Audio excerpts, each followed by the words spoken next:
Okay, so we're back to it. So before I get back to reading some of these text messages,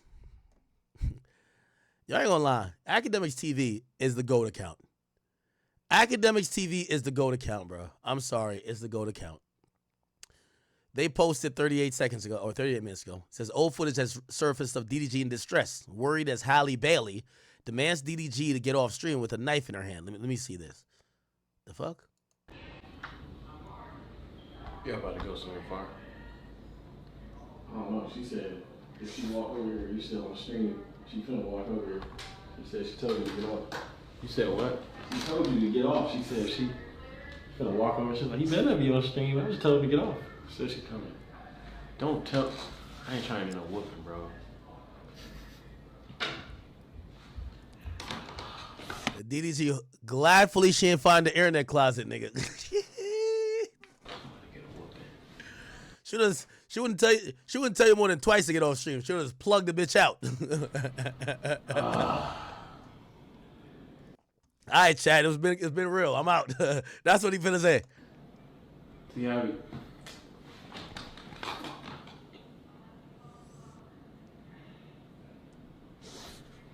That boy looks stressed. I know one of them ones still. I wasn't even supposed to get on stream today, y'all. Oh man. Damn.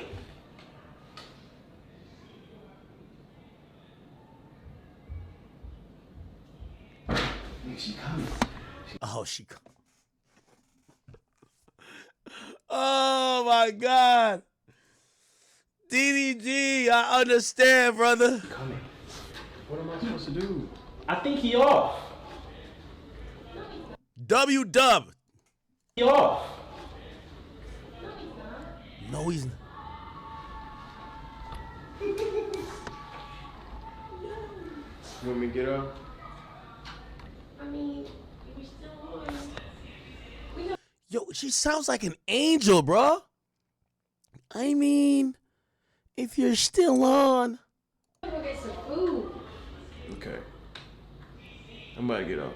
Okay. She got a knife in her hand. Got a knife in her hand. Put it down. I gotta go, y'all, before I get whooped. I love y'all, man. Appreciate it. Yo, this is the worst, chat. This is the worst shit, chat. Y'all don't do the math? She's shitting on DDG saying, you ain't that lit. You not even like, you better get on some Jay-Z shit. She's shitting on his career. My boy's trying to grind. You know when you grind, you gotta buckle in. Today's a grind day. We gotta do 10 hours. We grinding. She's shitting on you, so you trying to come up. You grinding. But then she on your ass. Get off stream. Damn if you do, damn if you don't. Yo, this look right here. This look right here. This look. Hey, it ain't no coincidence, gang. As soon as he gets rid of her, that nigga went to the moon. That look right there is like. That look right there. Yo, let me tell you this. You see men suffer in silence. So I'm speaking to streamers. You know, salute to the people who don't, because I actually, you know, I'm in the school of thought now. You know, I did dumb shit before. I don't want to bring that type of shit online. Because I criticize other people when they bring it online.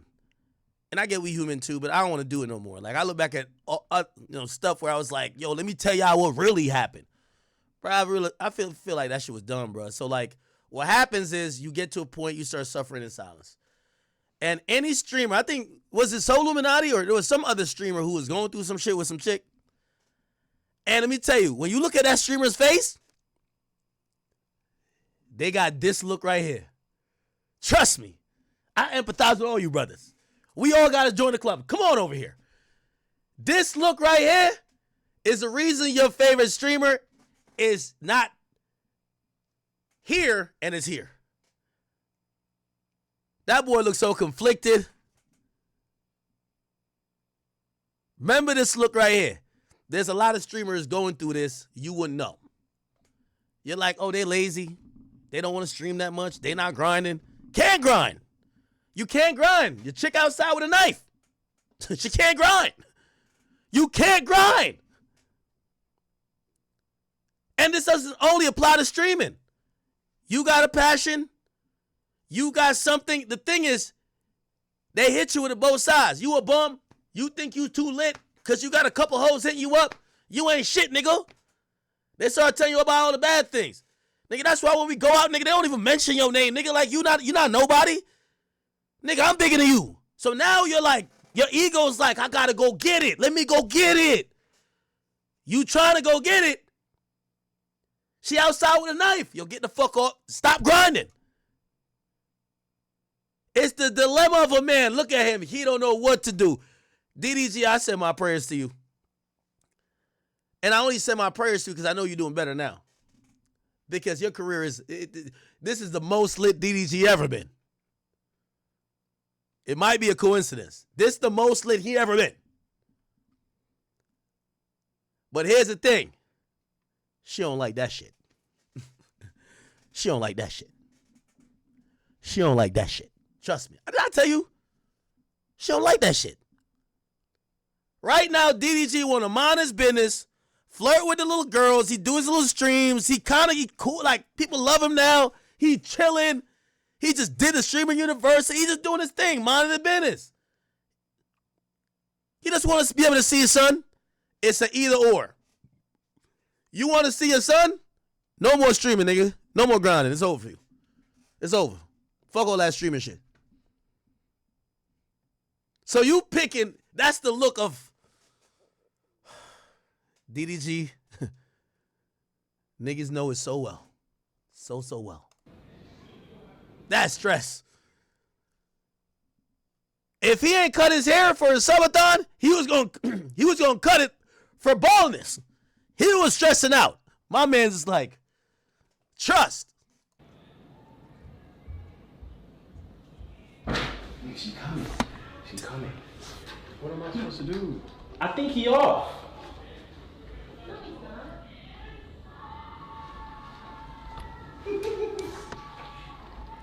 This is how you know she got a knife. This nigga even backed up.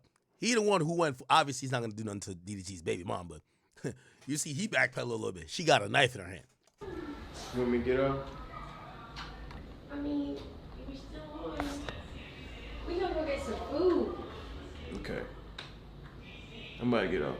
Okay. Now, I wanna shout out to all the really dope women.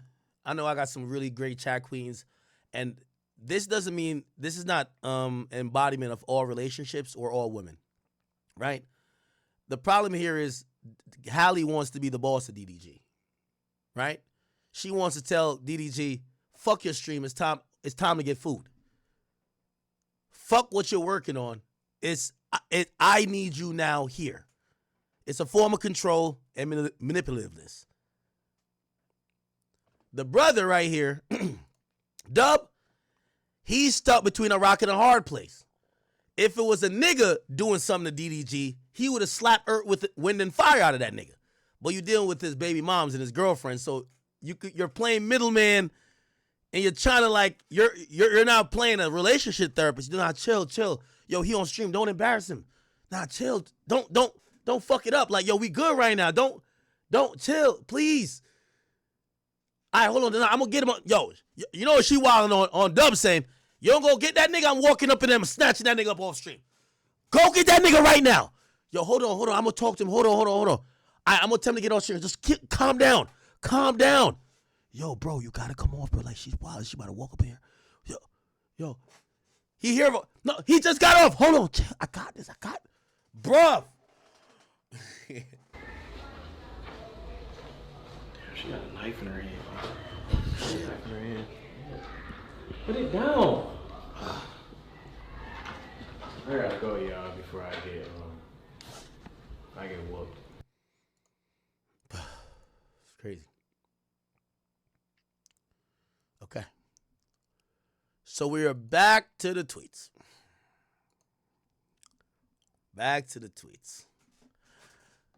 Please take Halo. She says, I'm genuinely scared of you, man.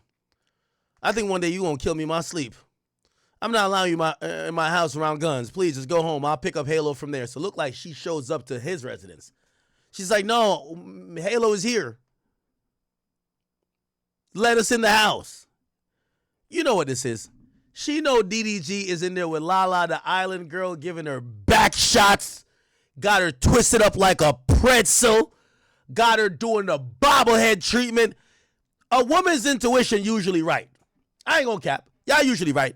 He definitely in there with Lala, the island girl. That's why he's saying, even though you brought my son to my house, I think you can't be allowed around guns, so go home and I'll come to your house to go get it. W gaslight, okay? Trust me, I'm not letting you in my house around guns. I'm hearing pajamas in the code. You won't let us in your house. Wow, okay. I asked for help. I asked you to take Halo from me right now. You know, as soon as he opened the door, when he be like, yo, take your kid. No, I'm only here to drop off your kid. No, just take your kid. As soon as DDG opened that door to take a kid, she barged right in the door. Hold up. Where that bitch at? Where that bitch at? Where's she at? Lala, where you at, bitch? Where you at? Fuck it on my nigga, where you at? You know that was going to go on. So he can't open the door, period. Baby mama stunt number one. Come take your kid. We just out here in the cold. Yo, look at Halo. He's shivering. DDG said, no, go home. I got guns in here. No, come just get him. Please, please. I'm at the door. You open the door, but I give him the kid. Barge right in. Where's that bitch? I'm telling you, everybody know this game. All right. So clearly, you'll never hear from me again. He says, it's not safe for you to be around guns. Please go home. We'll figure it out later. There is no later. They're playing a game of gaslighting. She's acting like, I'm not there to check if you got bitches. I'm just there to, I just want you to give you your son. DDG is playing another game. He said, nah, you can give me my son at your house, not my house. He says, I called and texted 1,000 times. So he got a baby in the arms, still like, texting up a stuff. You can't tell I didn't ask for your help in the height of my struggle. I didn't even deny me to spend time at the club. You left me outside cold in your house. We can never come back from this. You missed your chance to take Halo. We're leaving. Say, as long as you don't hurt yourself, I'm cool with that. We'll figure it out later. You can't tell no chick that. I already started hurting myself. Yo, this is crazy. I already started hurting myself. Congrats. I'm dead. You ever had a chick text you, I'm dead? You're like, the bitch got a ghost? I'm dead. You killed me. You killed me. Evil, evil man. You never cared about me. Popular gaslighting thing. You never loved me. You never cared about me. You call my family. So he's calling her family like, yo, could you get y'all daughter? Like, she's over here saying she finna kill herself. Bro, she got my son with her. Like, could y'all just get her? She is tweaking on me right now. Could y'all make sure she's good? She's saying she's gonna kill herself. I'm not answering anyone. I called you because I needed to speak to you. And now you made it worse. You never cared about me or loved me. It was all a lie. You have treated me like shit on the ground. I didn't deserve this. I tried my hardest. I want to live. I want to be happy. I don't want to die, but I don't know what else to do. I tried. I'm reaching out for your help, but please come get your son. I am not okay. I'm not okay. I don't want him to be around me like this. I don't know what else to do. You hurt me too bad. You made everything so much worse. I don't want to be around Halo like this. I'm coming to get him. But then you come and try to take him from me and say disrespectful shit to me like pack his bag. Like I'm a dog. You've hurt me too bad. You've hurt me to my core. Please, leave me alone. I'm not okay, and it's because of you. I'm not okay. And it's because of what you did. I'm not okay. Please, just leave me alone. He's so rational. So can I get Halo or not, Halle? I'm tired of asking. I reached out for help multiple times. There's proof everywhere. That I tried to reach out for help before I did this. I'm on the way to grab Halo. See, I tried so hard. I did everything I could. I loved you to the best I could. I thought me having a child would prove to you my commitment, my loyalty. See, that's another problem. Women having a kid, saying that. So if you ask me, DDG cheated. I'm being fair here, people. DDG cheated, and she cheated too. We're in the age of women saying they're getting their lick back. They go do some dumb shit. Oftentimes, the man could never look at you the same no more. Like, DDG couldn't look at her the same. Probably still fuck her a couple times. She get pregnant. At the end of the day, it's still Halle Bailey. I ain't gonna lie, you'd rather have a baby with a chick that's lit than a chick that's a bum. So he wanted her to keep it, you know, cool. But they're not together. She says, I'm only keeping it if we're together. Okay? She's looking at it like, okay, I'll have the child, but this is gonna mean that me and him are good. No, Halle, whatever nigga you met up with at 2 a.m., is clipped. That nigga is not gonna ever look at you the same no more. So it's like he's like y'all a public couple, but he ain't fucking with you like that. And so now, cool. She's saying, I thought me having a kid was gonna prove my loyalty. If she's saying prove my loyalty, it means she was being disloyal at a point, or he thought she was being disloyal at a point. But you went behind my back. Now the son will have a broken home. I tried so hard. I did everything I could up until this point. Why do I have to do something drastic for anyone to take me serious? You will miss me when I'm gone. I'm tired. I've been alone in this apartment for 6 days, every day in my bed. I've gone crazy in this room. I don't want to be here anymore. Please leave me alone. You've done enough. Okay? So now this is a declaration of George Charleston. No. Oh, why is this here? Okay. DDG hits her and says, stop talking like you're going to hurt yourself for Halo. I would never hurt my child, ever. I'm simply not tough enough for this world. Please take Halo so he doesn't have to see. I'm not okay. My heart is broken. I can't pretend everything is okay. I've asked for help so many times, too many times. I feel like I'm drowning. You never cared about me, not once. You lied about loving me. You never did. I'm just too heartbroken. Please just leave me. I'll be gone soon and you could be free. I'm exhausted. I can't keep up anymore. I won't. He says, you didn't talk about Halo for more than 2 minutes. That whole conversation was about girls. Typical. She only care if DDG's sticking his penis in another bitch. That's it. That's it. She only cares if DDG was sticking his penis in another girl. She's using the baby as bait. So she's calling him. He says, I'm working. I don't know what to tell you. Says, every day I want to die because the way you embarrass me online and allow other women to speak on me. I keep going because how much I love our son. He says, I have 40K bills every month. I have no choice to work. Women, I keep telling you, women are only loyal to one thing. Not a man, not their kid, their emotion. A woman will burn down the house she's in, and then when she's out of her feelings tirade, she's like, oh shit, I don't got no place to live. A woman will fuck up shit that benefits her as long as she's upset. Okay? So, a woman don't care that you got to work to make the 40K. She'll fuck everything up. He says, and how much, so he says, and how much I know he needs me. He says, messages in reply to a thread. It says, every day I want to because of the embarrassment. So I guess DDG says, send me a clip of a girl disrespecting you. And then he says, I'll give you 10K if you can. Because he's saying, ain't no girl that I'm fucking with disrespecting you. Or you think I'm fucking with disrespecting you. She says, you constantly hurt me. Then try to say I'm wrong for asking for support. I just thought we'd do what I wanted to do today since it's Mother's Day. But if you really want to go, you can. I'll just go home and pack. Hello? Hello? He says, yo, if you don't come back here, I'm going to call the police. I don't want you to do something stupid. I'm going to give it 5 minutes. You have a son. I know you took my gun. He says the gun has no safety on it. Put it down. There's nothing to play with. He sends her a picture of their son and says, you're going to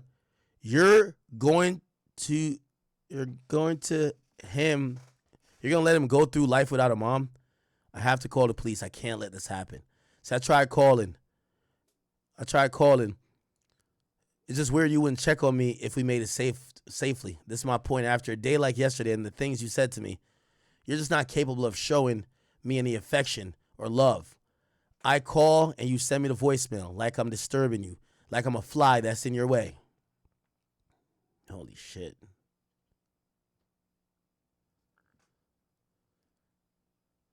Holy shit. So this is the order again.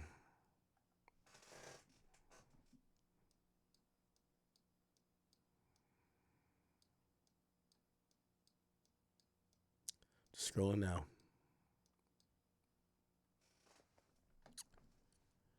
I don't know why it has the declaration again, but whatever.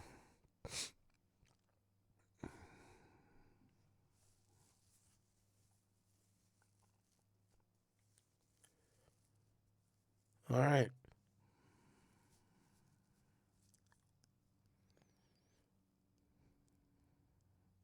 We read these already. Seen these. We're just trying to look at everything.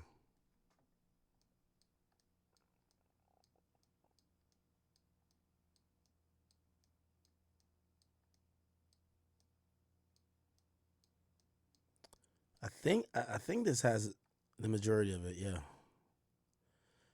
So this is Tanya Granberry. This gotta be his mom. That's what his mom says. I'm the mother of Ddg. To respond in the above entitled matter, I make this declaration based on my personal knowledge, and if called as a witness, I can testify and would testify to the competency of me and the facts that I state herein. I live in Los Angeles County. I'm closely involved in my son's life, as is my fiance, George Charleston, who serves as my son's driver. Both George and I was involved in identifying and locating multiple air tags secretly placed in his vehicles. The first air tag was discussed then. Okay, cool. Petitioner made calls to me directly that night, angrily stating that she knew Darryl was at the movies and made threats to fuck him up. George and I drove to the theater out of concern for Darryl's safety. When we arrived, we saw the petitioner outside, that's Halle, visibly upset and trying to confront and physically fight the woman he was with. I personally intervened to help. Oh, that's W Moms. De-escalate the situation. The next day, George, Darryl, and I thoroughly searched the Maybach and found a Apple AirTag hidden beneath the seat. The discovery clarified to us how the petitioner had tracked him the day before. Few days, we received other AirTag alerts while driving his Cadillac Escalade. Approximately 2 to 3 weeks later, we found another AirTag in the Escalade, this time concealed in a vitamin bottle. Another AirTag was found after the birth of his son. I personally found this in a diaper bag. Each discovery involving Darryl, George, and I were working together to locate the devices. George would receive alerts and would search the vehicles until the AirTags were physically recovered. In January 2025, George and I moved into Darryl's home. So now DDG's living with his mom and stepfather, or supposed stepfather. They're not married yet. While helping clean and organize the house, I discovered a box of unused AirTags in a drawer in his bedroom. They've been left behind by the petitioner, who had lived in his home on and off before and during her pregnancy. She moved out shortly after the baby was born. In December 2023, the box of AirTags remained in Darryl's possession. The repeated placement of these tracking devices established a clear and deliberate pattern of unauthorized surveillance and stalking by Halle.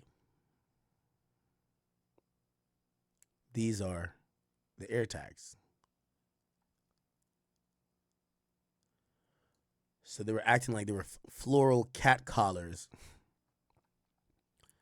that you could, I guess you could put the AirTag in here. This is the husband, or about to be husband, of DDG's mom. I'm the fiance of Tanya Granberry. I regularly serve as his driver and have been present during multiple occasions in which AirTags were discovered. Okay, so this is all about the AirTags. Yeah. Yep, AirTags. They're playing it close. Both in their declaration, they only speak to finding AirTags. I'm talking about the mom and her fiance. They don't speak to any violence between them. So the mom could have said, oh, I saw her hit my son, or I saw injuries on my son. That was from her. None of that. The driver, the fiance of his mom and his mom only say they're the one who found the AirTags. Okay? Okay. Wow.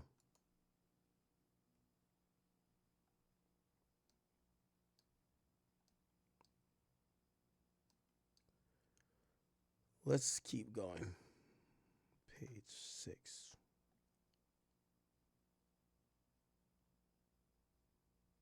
Okay, here we go. Attached is Exhibit 1. We read that already. Unfortunately, this wasn't an isolated incident. The petitioner consistently expressed discomfort and hostility towards my work, particularly when it came to collaborating or filming with other women. She refused to be a part of my content and often used emotional manipulation or conflict to prevent me from filming with other female colleagues. Despite the professional nature of my work, streaming is professional.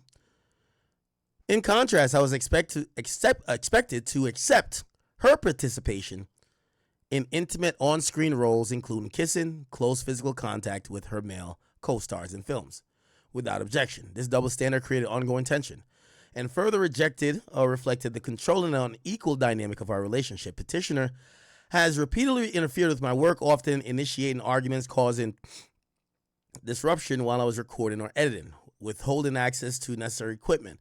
Petitioner would force me to edit her out of projects last minute or refuse to allow me or my family to post projects with her likeness or features after having granted consent. Her conduct severely impacted my ability to earn income and maintain stability. Notably, on August 16, 2024, I documented one such outburst where the petitioner and her were leaving a Bruno Mars concert as the Intuit Dome, which we had attended with our son. During this incident, petitioner became upset and demanded we leave. I was driving back from the concert. She became verbally aggressive and emotionally unhinged in the presence of her child. She began to hit me as I was driving with her child. Petitioner clearly had no regard for her personal safety or that of her infant son. I ended up pulling the car over so I could de-escalate her volatility and make sure we're safe. I recorded her outburst to preserve a record of her behavior as it reflected an ongoing pattern of volatility that continued to jeopardize both my emotional well-being as well as our son's sense of safety and stability. I will play this recording during trial. However, here too is attached as Exhibit 2. It's a true and correct transcript of that recording. So that shit where he's like, yo, stop hitting me. And then he started saying, keep hitting me. Yeah. So when I say, is DDG about to be the new Kevin Featherline? So I've also repeatedly called my mother during these incidents where petitioner were physically assaulting me. These occurred so frequently I cannot provide the court with specific dates. These events were not isolated. She would often refuse to leave my home or my vehicle, preventing me from leaving and demanding conversations against my will. On multiple occasions, the petitioner has refused to let me leave her home by physically blocking exits and threatening to withhold our son if I attempted to separate from her. On or about January 18, 2025, petitioner agreed that I could pick up my son, Halo, for an overnight visit. However, when I arrived to her residence, she insisted that we discuss and formalize the visitation schedule, an issue that had become increasingly contentious due to a repeated pattern of using Halo as a means of control. Arbitrarily limited my access based on her emotional preferences. After placing Halo in his car seat, the petitioner unexpectedly entered the car back seat and refused to leave, effectively preventing me from exercising my custodial time. Despite my repeated request for her to leave the car, she blocked herself inside with Halo and grew increasingly agitating. Concerned for the safety and well-being of our son, I called my mother for guidance on how to proceed. During this incident, petitioner demanded that I talk to her and make a schedule, and then proceeded to strike me from the back seat, launching herself over the center console into the front seat to punch me. As she did so, her own momentum caused her head to hit on the steering wheel, and at no point did I strike her. In fact, I attempted to shield myself by restraining her arms to protect her from further punches. Hey, newsflash to Tory Lanez. This is how you don't get sent to jail. When she says you did A, B, C, and D, you respond by saying, well, you did E, F, G, H, I, K, L, M, N, O, P, Q, yeah, all of that, okay? So eventually I drove home with a petitioner still in the back seat. In an effort to get her to calm down and exercise my visitation, I arrived home and went inside with Halo as petitioner stayed outside to talk to my family and complain about the status of her relationship. After my mother arrived, petitioner spent time with my little sister, who eventually drove her home. At no point did she leave the premises in a state of distress or hysteria. Attached is Exhibit 3, a true and correct reflection of the injuries sustained by petitioner from her attack. Her behavior is consistent with her ongoing efforts to interfere with my custodial rights, including unilaterally denying visitation and traveling out of town, such as her undisclosed trip to St. Lucia, which I only discovered through social media. These acts demonstrate a continued pattern of coercive control, emotional volatility, and the disregard of the agreed-upon parenting arrangements. The Petitioner has routinely used emotional coercion and manipulation to exert her control over me, often threaten me by using self-harm or ending her life. The earliest account I have of this is when I documented in March 2022, we're in Atlanta, and an argument ensued between us. I left the petitioner as I did not want to continue to engage in a fight with her. Upon leaving, the petitioner kept calling me. When I didn't answer her call, she then proceeded to text me. Attached is Exhibit 4 is a true and correct copy of these messages. In these messages, petitioner is threatened to end the relationship if I don't answer her calls. When I responded, informing her that I just want to be left alone, she threatens me, claiming she has a knife. On several occasions, petitioner has threatened to kill herself, especially when I tried to end the relationship or leave her residence. In or about August 2023, during a particularly volatile argument, petitioner became enraged and threatened to end her life using my legally owned firearm. Without my consent, she took the weapon and left the house. Alarmed and unable to locate her, I immediately contacted my mother, who arrived shortly after. With her fiancé, George, who assisted search, we found the petitioner outside with the possession of a firearm. He safely retrieved the weapon from her. Following this, petitioner proceeded to run upstairs, locked herself in the master bedroom closet, where she began lying on the floor in an emotional, unstable state. The incident was one of the several in which petitioner action posed a serious threat even to her own safety and the safety of our son by creating an environment of emotional distress and danger within the home. On March 21st, 2024, petitioner sent messages threatening to kill herself and made statements that suggested she might harm her son. She then attempted to drive while in an emotional state of distress with her child in the car. I was concerned for Halo's safety, and I contacted the petitioner's godmother, asking her to intervene. On at least two other occasions I could recall, one in September 2024 and another in November 2024, petitioner sent similar threatening messages. Attached is Exhibit 5, true and correct copies of the messages I received from the petitioner. Given these threats to self-harm, I believe the petitioner is a threat to our son's safety, such that she should not be allowed to take Halo out of the country for a period of 2 months. I am filing a concurrent ex parte application seeking to preclude the petitioner's international travel. In the event this court does not grant the relief, I have no choice but to report the petitioner's threats to harm herself, thereby placing our son's safety at risk with the Los Angeles County Department of Children and Family Services, something I was hoping to avoid. Petitioner has refused to allow me to see my son when I was not in a romantic relationship with her. If I created content with other women or posted something online, she would block me and withhold access. She would often use her son as leverage to control me emotionally or punish me. Petitioner frequently blocked me on all platforms after breakups and would only communicate with me through my mother. This became a constant pattern, with her toggling between affectionate behavior and extreme volatility, depending on whether I was physically or emotionally available to her. Petitioner has routinely threatened to withhold custody and block visitation when I assert boundaries or request changes in our parenting plan. She has made it difficult to arrange and pick up and drop off, and resorted to screaming threats during these exchanges in front of our son. During one incident, petitioner physically prevented me from retrieving her son by standing in front of the door while yelling profanities at me. My mother was often involved in facilitating safe custody exchanges due to the petitioner's unpredictability and refusal to communicate directly. She has witnessed petitioner attempting to take Halo from my arms, deny parental rights, including an incident at petitioner's West Hollywood apartment where her sister and godmother and father were present. As I was holding Halo in my arms and attempted to visit our son, petitioner began to hit me in an effort to get me to stop taking Halo for the limited time she had already agreed for me to have him in my care of custody. Petitioner escalating behavior poses an immediate threat to my safety and emotional well-being, and more importantly, the stability and safety of our child. As a result of such conduct and behavior, I respectfully request the following protective orders: personal conduct and stay-away orders, sole legal and physical custody of Halo to me, or in the alternative, joint legal with physical 2255 custody visitation schedule. Prohibition on removing our son from California or the United States without court permission, and also use of family wizard for communication and coordination. Order that all custody exchanges be facilitated by third parties, including my mother or nanny, to avoid further direct contact with the petitioner. I declare all this under penalty of perjury, under the state of the laws of California, that this is true. Wow.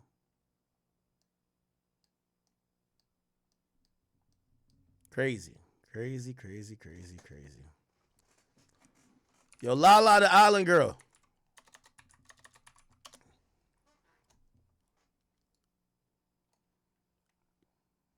I ain't gonna blame you. All right. Wow, wow, wow, wow, wow, wow.